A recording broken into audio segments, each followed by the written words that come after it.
97.3 ESPN presents The Sports Bash with Mike Gill. It's time for Football at 4 with 97.3 ESPN.com's Andrew DiCecco. My first allegiance is what will be best for the Philadelphia Eagles and our fans for the next 3, 4, 5 years. Powered by the Inside the Birds podcast. Now, live from inside the Matt Black Kia Studios. It's Football at 4. All right, Football at 4 is powered by the Inside the Birds podcast and brought to you by Dr. Lyle M. Back. For everything from skincare to cosmetic surgery, go to ilovelylback.com or call 856-MAKEOVER for Dr. Lyle M. Back, proud sponsor of Football at 4. Andrew DiCecco, 97.3 ESPN.com, Inside the Birds, and of course, here on the Boardwalk Honda Hotline, the Eagles have a head coach. It is Nick Sirianni. He is the former offensive coordinator for the Indianapolis Colts. Did not call plays, so we'll find out more. I know it's a guy that some people have mixed reviews on. Some people like it, some people don't. You typically don't get a consensus. That's the world we live in today. Andrew DiCecco, though, you liked him going back a year or so ago. You were kind of intrigued by Nick Sirianni, and he is now the head coach. Yeah, and, I think anyone who feels strongly one way or the other, it's a little bit too premature to make that determination without entirely knowing who his coaching staff is going to be comprised of. But, I mean, here's what we know. The guy has worked his way up. He's known for optimizing his talent and player development. What do I mean by that? Well, look no further than Mo Alley Cox, who's an undrafted tight end who became an integral part of what they do on offense. Look at running back Nyheim Hines, a fourth-round pick who became one of the primary pass-catching running backs in football. Zach Pascal, Marcus Johnson, DeMichael Harris was an undrafted wide receiver. They all stepped up and were ready to go when the receiving corps was decimated by injuries. He had different levels of success with Andrew Luck, Jacoby Brissett, and Phillip Rivers. He's known to be a motivator and a bright young offensive mind. And he does have a bit of an edge to him. So for those thinking that he can be something that he's not going to coach his players hard, well, I mean, I've heard differently, and we'll see what happens here in Philadelphia. But there's definitely plenty to be intrigued about if you're an Eagles fan. He didn't call plays, so people will wonder: is he going to come in here and call plays, or do you anticipate he brings a veteran offensive coordinator along with him? The sense that I get, I feel like he's going to bring a veteran offensive coordinator with him. Of course, this is his opportunity to run the show, so it wouldn't surprise me if he decides, hey, you know what? I'm going to take the reins here and call the shots. But a name that makes a lot of sense that I saw someone write on Twitter would be Anthony Lynn, who he has coaching experience with when he was with the Chargers. Anthony Lynn, of course, was a running backs coach, became a head coach. He worked his way up. He was an offensive coordinator with the Buffalo Bills in 2016. Surrounding Nick Sirianni with a veteran coaching staff, to me, makes the most sense to set himself up for success. So that would be a name that would make sense. Of course, Marcus Brady, the quarterbacks coach from the Colts, he's getting some looks elsewhere, but I think that the familiarity with Nick would make sense here in Philadelphia. So there's a couple of names to keep an eye on. How much of this is a statement to Carson Wentz? We got you a guy that worked with Frank Reich. Let's fix this.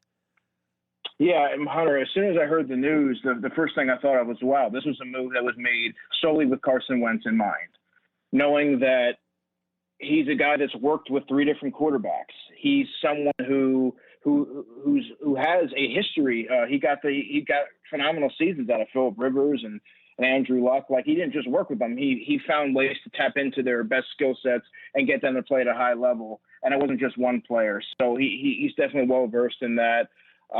He's a younger guy, so he has there's a relatable aspect to him as a head coach. And I really think he had a good understanding of what Howie and Jeff were looking for and what their objectives were going into this season. And, first and foremost, it was reviving Carson Wentz. And I think that they felt that he was ultimately the best man for the job. And now it's kind of curious to wonder what becomes of Jalen Hurts, because I do think with this move, it's very clear that Carson Wentz is going to be their guy moving forward. Yeah, and I know that Frank Reich, obviously his head coach, and I'm wondering if there was any endorsement from him. They went down the Andy road to get Doug Peterson. Did this time they call Frank and say, hey, Frank, what can you tell us about this guy? And they felt comfortable knowing, because let's be honest, you might have been on his radar. He might have been on your radar a year ago, but this guy wasn't being interviewed by anybody else as far as we know, right? Yeah, right. I mean, I think he had to do with obviously the no play calling and the youth, and you need your coach's endorsement in order to kind of earn consideration. And obviously their ties with Frank Reich certainly played into that. And I also can't help but wonder if Frank Reich was telling Sirianni how to best handle Carson Wentz, what's the best course of action in coaching him, and things of that nature, so that when he went into the interview process, he was telling them exactly what they wanted to hear, and he had an inside scope of how to best get him back on the right track to get him playing to the caliber that we saw in 2017. So, yeah, I definitely think that the tie with Frank Reich helped in this situation. Does your gut tell you they dodged a bullet going down the Josh McDaniels road? Yeah, I mean, obviously Josh McDaniels would have been a flashier head coaching signing, but that could have went either way. It wouldn't have surprised me if it got derailed by week 10, and it wouldn't surprise me if you saw a lot of structure and a more disciplined football team. But he's a guy that likes to clash with. He has a history of clashing with the people that he works with, and he wants some sort of control, and that doesn't always bode well with a lot of guys. And I always wonder with his emotional intelligence, and kind of got the Chip Kelly vibes with that. And I feel like when the way that Nick Sirianni is perceived and the way that he seems to come off in the limited exposure that I've seen, he seems to be a guy that kind of falls in line with what the Eagles really need in that locker room right now. And now the question becomes, is he going to be a guy that's going to coach his coaches hard? And is he a guy that knows how to harp on guys when they're starting to fall behind and hold them accountable? Because that's really what was lacking on this team under the Doug Peterson regime. So a lot of things need to change here, and obviously the change is coming. Yep, and Nick Sirianni is your new head coach, and he'll obviously now have to set his coordinators, and you're wondering, as we just kind of talked about, will he call his own plays? Will he bring in a veteran guy? Who are some guys that you think, just off the top of your head, that he's worked with or that he may be, thinking about? The defensive backs coach, his name's escaping me, Jonathan Gannon. Jonathan Gannon, right? He's getting a look, I believe, with the Chargers. But when you look at, he's a young coordinator. I feel like if you get a veteran offensive coordinator like an Anthony Lynn, let's say, then you have a young up and coming defensive coordinator who's worked with Nick. But you really look at the work that he did with that young secondary, and Rock Ya-Sin, the corner, and Julian Blackmon, who everyone likes to talk about. Antoine Winfield, the rookie safety, of course, for the Tampa Bay Buccaneers, who we're going to see this weekend. But Julian Blackmon has played as well as any young safety in football this year. And I think that, and it's not just him. You look all around that secondary.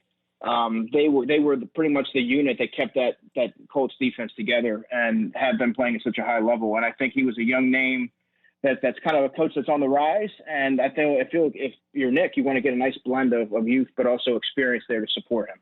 That's interesting, too, on the defensive side of the ball. This is where, I guess, you mentioned Gannon, who would be a younger guy, and I guess some people would wonder, what about a veteran guy? What about bringing in someone like a Jim Schwartz, who basically is just the coach of the defense, and you don't get in his way too much, a veteran. Or Marvin Lewis. Marvin Lewis is another good name. There you go. Or we've the Wade Phillips name seems to be coming up a lot. He's a guy who I think worked with Nick in San Diego.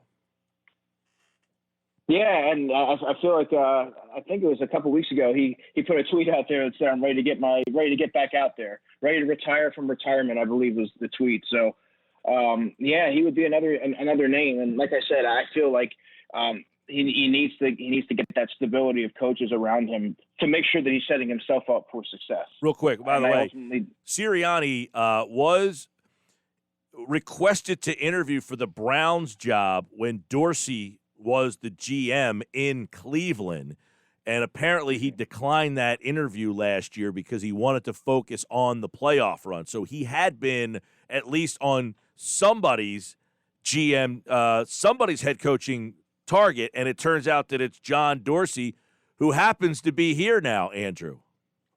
Right, and I think that's very interesting because I think John Dorsey has more of a say than many realize, and I think we're starting to see that because here's a guy that had experience working with Nick in Kansas City, and in 2009, he saw a young coach come from an offensive quality control coach, work his way up to an assistant quarterbacks coach, to offensive quality control coach, to ultimately to wide receivers coach in 2012. He saw varying degrees of success with the wide receivers there. I believe Dwayne Bowe was the only wide receiver that caught a touchdown that year. But I mean, you see a guy that has a tireless work ethic, that worked his way up the right way, and really he kind of got to see the process and everything, and there's a reason why he was willing to vouch for him with the Browns job, and obviously here I think he had a large say and it was an advocate for him with the Philadelphia job.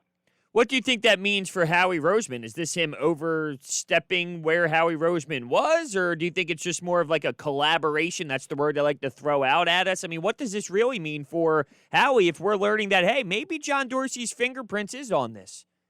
I think the Eagles would like for you to believe that it's going to be more of a collaborative effort.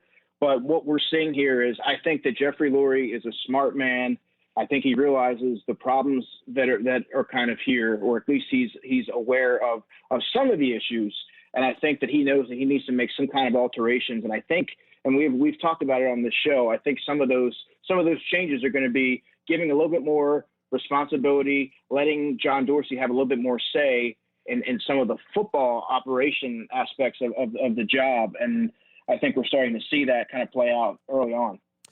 We're talking with Andrew DiCecco, Football at 4 here. The Eagles have hired Nick Sirianni to be their new head coach. He's been the offensive coordinator at Indianapolis. He has been – how about his versatility, though? You mentioned he's been a quarterback coach. He's been a wide receiver coach. And you wonder if that versatility is something that has the Eagles intrigued as well, a guy who will pop into the wide receiver room, who will talk to the quarterback, and be a part of the offense because we know how much Jeffrey Lurie values an offensive mind. Yeah, and I believe it was Adam Kaplan on the latest Inside the Birds podcast that mentioned that there's a lot of energy about him, and he's going to pop his head in there. And you look at, he has such a versatile resume, but you look at what he did with the Chargers. Tyrell Williams had his two best seasons of his career in 2016 and 2017. Keenan Allen had his best season in 2017. Both were under Sirianni's tutelage. And then we look at his resume speaks for itself with the Colts. I mean, that offense has lacked a bona fide playmaker over his tenure. T.Y. Hilton's been in and out of the lineup, and yet their offense hasn't really missed a beat. And I think that I mean he didn't call plays, but he was very involved with the game plan and kind of drawing up a lot of those things. And he has that creative mind about him. And yeah, I mean, he's well-versed in a lot of things. I think that was very appealing when they were kind of narrowing down their final candidates. When bringing in a new system, there's obviously going to be growing pains. So knowing the frustration with Carson Wentz, what do you think is fair in terms of expectations and success? Right. Well, I think Nick Sirianni, after he gets settled in, after the presser, and he starts to get his bearings, I think what he needs to do is have a meeting with Carson Wentz, make it very clear what his expectations are, what his objectives are, where he would like to get them. Just kind of iron everything out so there's no gray area. Communication has been a very murky subject with the Eagles over the last year. We saw so many different leaks, so many different stories. We never really knew what to believe, but I think it's very important that he gets everybody on the same page so that there's no buy-in questions and there's no question about what his message is and what his objectives are as a head coach. And I think the first person he needs to sit down with is Carson Wentz.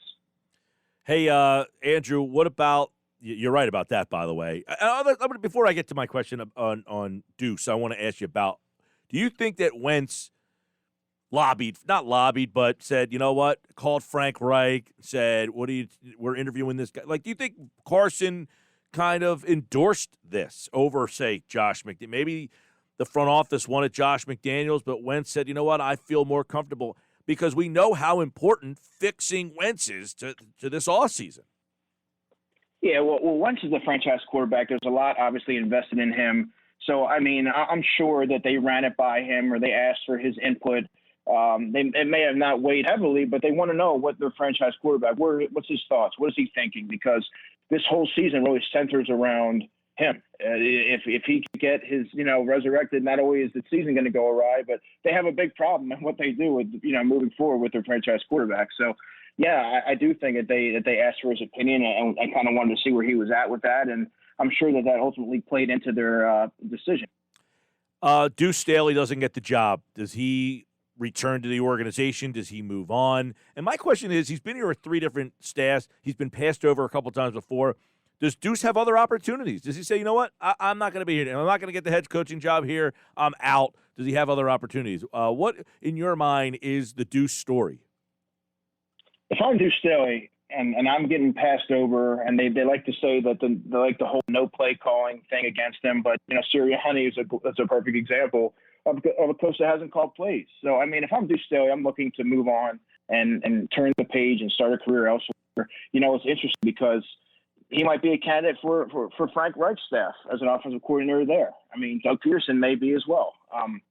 That's a guy that we talk about, the Frank Reich connection, and the fact that Deuce hadn't really gotten other opportunities elsewhere. Well, this is a guy that's worked with him directly and can vouch for, his coaching acumen. And it wouldn't surprise me to see him resurface there or elsewhere, because he can coach in this league. He deserves another opportunity. I thought he deserved a more serious opportunity here in Philadelphia, but that's all said and done. I mean, I think he should go elsewhere and kind of hit the reset button on his career, and he'll be just fine. Deuce Staley's a great coach. The Eric Bieniemy story too. I mean, is this simply that he's kind of screwed because his team's winning? That the Eagles and just didn't want to wait any longer. They wanted to make this decision. I mean, I know a lot of people don't like what's going on with the NFL coaching hires.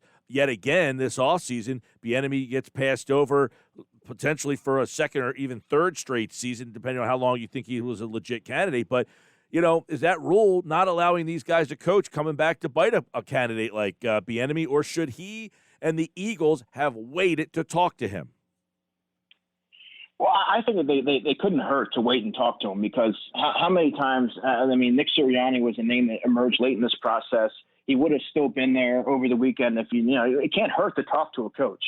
I would have talked to Kafka as well. Talk to both of those guys. Maybe one of those guys blows you away, or maybe they don't, and you go with Sirianni, who you had a good feel about. I mean, it certainly couldn't have hurt, but it's down to one head coaching vacancy, and I think that the Houston Texans are going to possibly be. I would hope that Eric Bieniemy would be at the top of their list, and it wouldn't surprise me to see him land there. But yeah, Mike, I do think that a lot of these coaches are kind of, they're penalized almost for winning, because all the positions start to dry up, and now we're down to one spot here. The last we heard, Carson Wentz needed time to think about things. Do you think we should rule out the possibility, even if it's very slim, that he's still done with this city? It would certainly be nice to hear something from him, because we really haven't heard him say anything since the Green Bay game. So it's kind of hard to get inside his head and wonder and know what he's thinking. But this, like I said, this move, the first thing that came to my mind was this move was made with Carson Wentz solely in mind. And I think that he's going to be. This has to be a pleasant hire for him, and I'm sure that it probably resets what his vision and what he thinks. And I think we'll probably be fully committed to the city and willing to engage and pick up on his methods and see where it goes. And I think that it's going to be a fresh start for both of them. So this would imagine that we all believe that Carson Wentz is not going anywhere, and this hire kind of stamps that. Yeah, I would be floored if Carson Wentz moves on. All right. Football at 4, Andrew DiCecco. Now, let me ask you this. You like the hire, Sirianni, or do you feel like there was someone else now that they made the hire? Do you feel like they made I know a couple of years ago, look, Peterson was not the guy everybody wanted, and the people thought he made a mistake. Was there someone else you had your eye on that thought was probably a better decision? Well, I do like the hire, but like I was saying, I think that they could have stood to wait a few days and really interview Mike Kafka and Eric Bieniemy just to see where they're at. Like I said, maybe they blow you away, or maybe they don't. But there's no, and then you just go right back to Sirianni, who you had a good feeling about. I think that I ultimately do think it's going to be a good fit with the Eagles, but there's nobody that really stood out. Like I said, I really like Robert Saleh, but he was gone very early in the process. So I mean, I think it's going to be a good marriage between the two.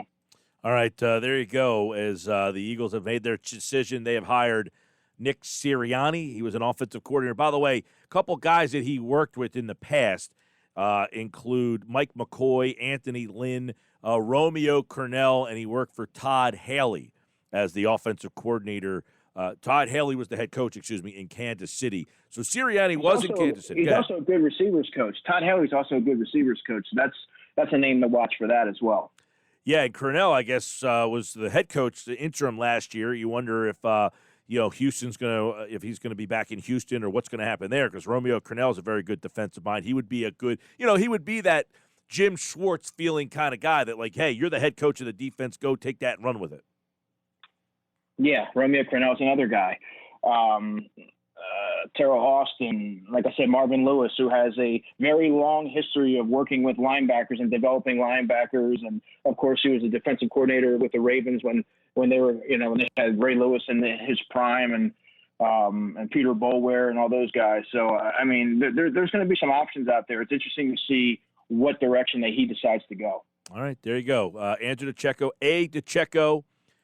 NFL, you can follow him, of course, Football at 4 right here on the Sports Bash. Andrew's back on Tuesday to talk more Football at 4. Here tomorrow, Adam Kaplan from the Inside the Birds podcast. We'll get reaction from Adam, what he's hearing on this hire. And, of course, Romeo Cornell, by the way, is the head coach who promoted Sirianni to his first position coach job as the wide receiver coach in Kansas City. So those two have a pretty good relationship. So Sirianni has some interesting ties. We'll be keeping our eye on it. And, of course, Andrew, like all guests, appeared via the Boardwalk on the hotline. All right, Andrew, take care, man. Have a good one, guys. You do the same.